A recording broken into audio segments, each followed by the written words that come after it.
International Islamic Research Center.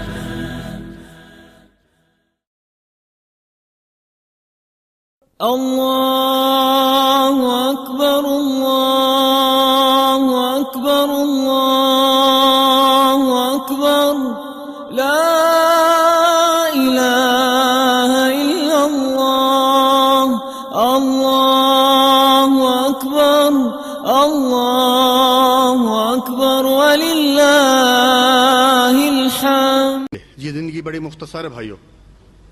کسی کہنے والے نے بڑا اچھا کہا ہے کہ آتے ہوئے اذان ہوئی، جاتے ہوئے نماز. اتنے قلیل وقت میں آئے اور چلے گئے. انسان جب بچہ پیدا ہوتا ہے تو اس کے کان میں اذان دی جاتی ہے، اور جب دنیا سے وہ جا رہا ہوتا ہے تو اس پر جو ہے وہ نماز پڑھی جاتی ہے، نماز جنازہ. ایک تو یہ ہے. دوسرا یہ ہے آتے ہوئے اذان ہوئی، جاتے ہوئے نماز. اتنے قلیل وقت یعنی آتے ہوئے ایک نماز اور اقامت کے درمیان، یعنی اذان اور اقامت کے درمیان کتنا وقت ہوتا ہے؟ 20 منٹ یا 15 منٹ. یہی ہمارا ماہ حاصل ہے. کیوں عاقل سے اب یہ 15-20 منٹ کے لیے ہم اس دنیا میں ہیں. یقین کیجئے کوئی پتہ نہیں یہ ذی الحجہ کے دن ہمیں ملتے ہیں یا نہیں ملتے. اب ان 10 ذی الحجہ ان دنوں میں کیا کرنا ہے جو اتوار سے شروع ہو رہے ہیں، سن لیجئے اگر موقع ملا. رسول اللہ صلی اللہ علیہ وسلم نے فرمایا اللہ تعالیٰ کو ان 10 دنوں کی عبادت سال کے جتنے بھی دن ہیں سب سے زیادہ پسند ہے. کسی نے پوچھا یا رسول اللہ ولا جہاد فی سبیل اللہ؟ فرمایا ولا جہاد فی سبیل اللہ الا من خرج بنفسہ. جہاد سے بھی افضل ہے اللہ یہ کہ ایک شخص جو ہے وہ جاتا ہے جہاد کے لیے اور اس کا مال بھی چلا جاتا ہے، جان بھی چلا جاتا ہے، وہ تو افضل ہے. لیکن جہاد کر کے جو واپس آ گیا اس سے بھی ان 10 دنوں کی عبادت پسند ہے. اور ایک جگہ نبی صلی اللہ علیہ وسلم نے فرمایا افضل ایام فی الدنیا، دنیا کے بہترین دن. اللہ کی قسم بھائیو کوشش کر لیجئے، اللہ کو راضی کر لیجئے. یہ تو بات سمجھ آ گئی آپ کو کہ ان 10 دنوں کی بات، حتیٰ کہ جو رمضان مبارک کا جو آخری عشرہ ہے اس سے بھی افضل ہے. اللہ کہ لیلۃ القدر کیونکہ اس کی عبادت خیر من الف شہر، 1000 مہینوں سے بہتر ہے، لیکن آخری عشرہ سے بھی ان 10 دنوں کی عبادت افضل ہے. کریں کیا اب ہم؟ عام آدمی کہتا ہے یار نماز تو پڑھتے ہیں، ان دنوں میں روزہ رکھیں.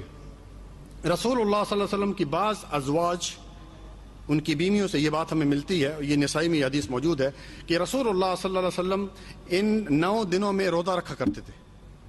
دیکھیے اس کائنات کے امام ہیں، اگلے پچھلے گناہ تو دور کی بات، چھوٹی چھوٹی لرزیاں وہ بھی اللہ تعالیٰ نے معاف کر دیں، پھر بھی کتنی محنت کرتے ہیں، پاؤں پھول جاتے ہیں یا سویلن آ جاتی ہے. عائشہ رضی اللہ تعالیٰ پوچھتی ہیں اللہ کے رسول آپ اتنی محنت، کہا افلا عبدا شکورا، کیا میں اللہ تعالیٰ کا شکر گزار بندہ نہ بنوں؟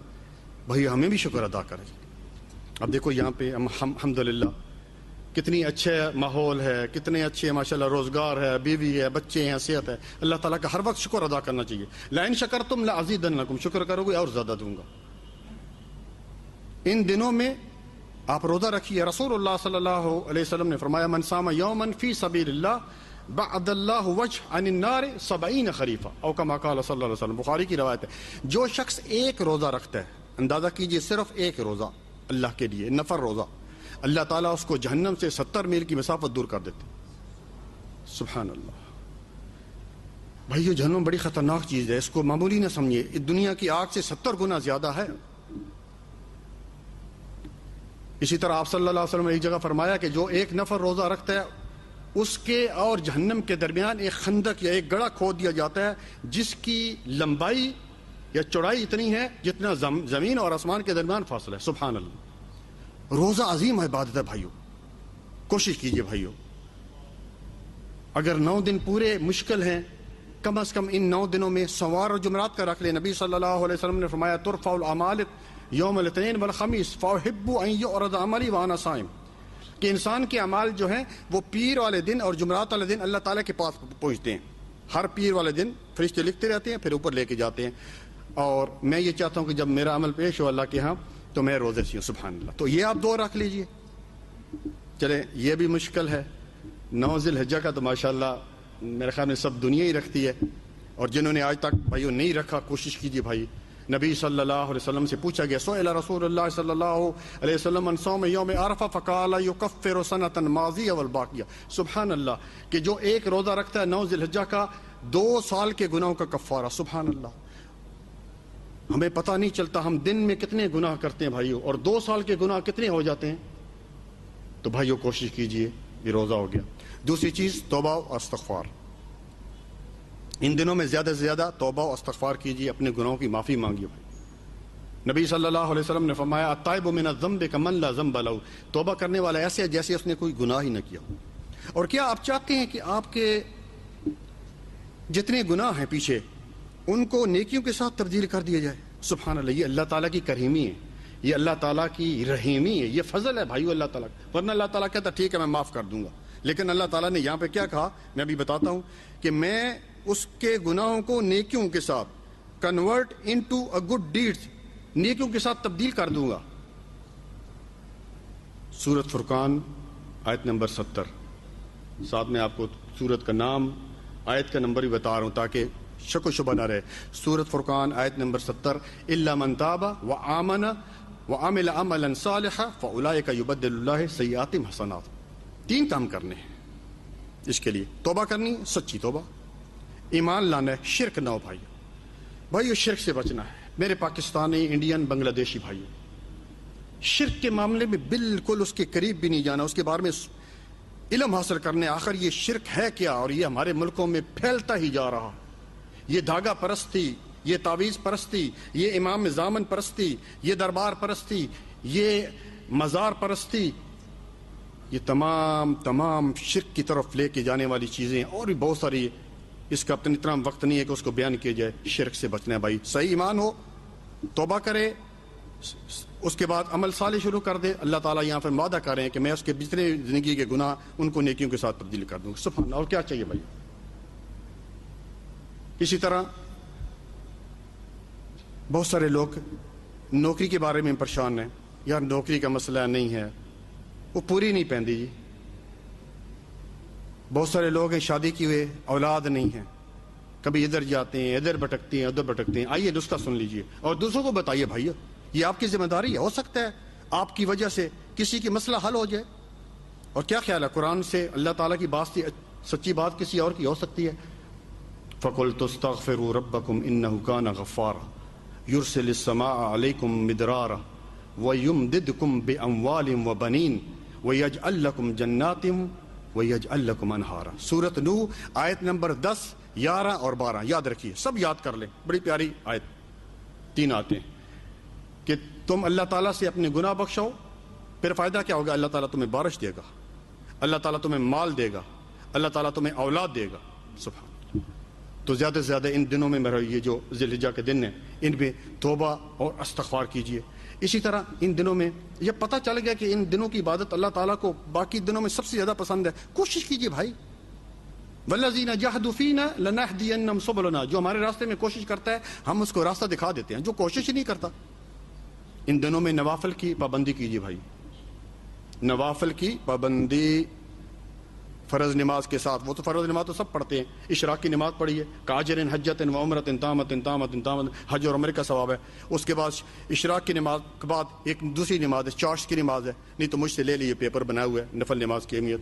اس کے بعد تحیت المسجد، تحیت الوضو، ٹھیک ہے. اس کے بعد عصر سے پہلے عموماً لوگ نہیں پڑھتے. 4 سنت ٹھیک ہے، کوئی بات نہیں ہے، نہیں پڑھیں گے تو گناہ نہیں ہے. لیکن نبی صلی اللہ علیہ وسلم آپ کے لیے دعا کر رہے ہیں.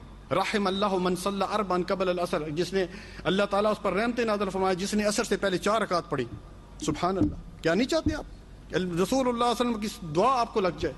اور یہ نوافل جو ہے قیامت والے دن کام آئیں گے. ان نوافل کے ذریعے وما یزال عبدی یتقرب الیہ بالنوافل حتی احبہ. یہ حدیث قدسی ہے کہ اللہ تعالیٰ نوافل کے ذریعے جو ہے، نوافل کے ذریعے انسان اللہ تعالیٰ کے قریب ہوتا رہتا ہے، اتنا قریب ہو جاتا ہے کہ پھر اللہ تعالیٰ اس سے محبت کرتے ہیں. ٹھیک ہے بھائی.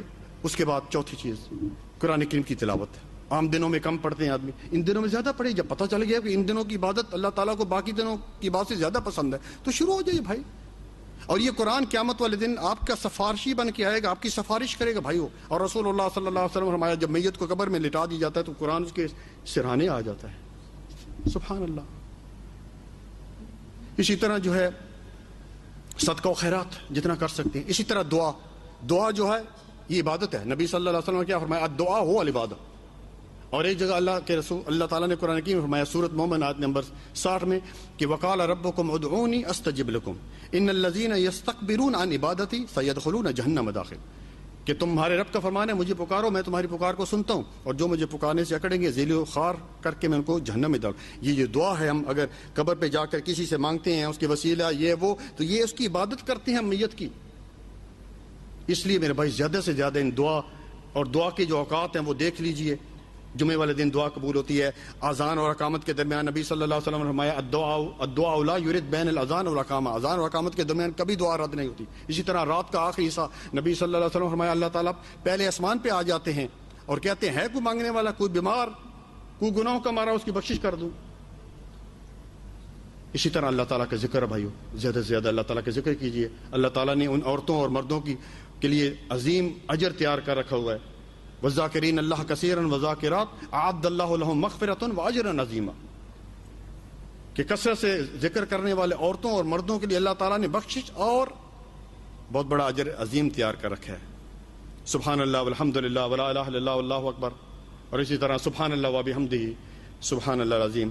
بھائیو 14 تاریخ سے باقی شیخ صاحب بھی آپ کو بتائیں گے قربانی کے وہ ناخن کاٹنے ہیں، کیپ کاٹنے ہیں. تو اسی کے ساتھ میں جو ہے وہ دعوت دیتا ہوں فضیلت الشیخ معاذ احمد فاروقی حفظہ اللہ کو کہ وہ تشریف لائیں. اور آج کا یہ جو بڑا ہی انٹرسٹڈ سبجیکٹ ہے، موضوع ہے، عنوان ہے قصہ ابراہیم علیہ السلام اور قربانی. تفضل شیخ المعاذ احمد فاروقی.